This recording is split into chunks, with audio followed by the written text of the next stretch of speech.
தமிழினுடைய வரலாறு மிக நீண்டது குழந்தைகளே. அந்த தமிழினுடைய வரலாற்றினுடைய நீட்சியை நாம் எத்தனை ஆண்டுகள் என்று சொல்லுகிறோம்? இந்த எகிப்தியர்கள் இருக்காங்கல்ல, அவர்களுடைய வரலாறு எதை குறித்து அவர்கள் தன் வரலாறை தோண்டி எடுக்கிறார்கள் என்றால், இந்த பிரமிடுகள், பிணங்கள், மம்மி பிணங்களை கொண்டுதான் அவர்கள் தன் வரலாறை சொல்லுகிறார்கள்.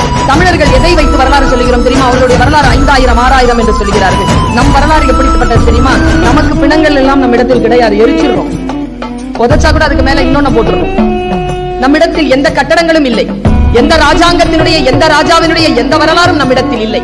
நாம் எதை வைத்து வரலாறு சொல்லுகிறோம்? தமிழர்கள் எதை வைத்து வரலாறு சொல்கிறார்கள் என்றால், தமிழர்கள் தன் நாவியில் இருந்து எழுகின்ற அந்த உயிர் மூச்சு காற்றோடு வெளிவருகின்ற தன் தாய்மொழியை வைத்துத்தான் நாம் தமிழர்களாகிய நாம் வரலாறு சொல்லிக் கொண்டிருக்கிறோம். தமிழ்தான் தமிழர்களுடைய வரலாறு, தமிழ் மொழிதான் செம்மொழி.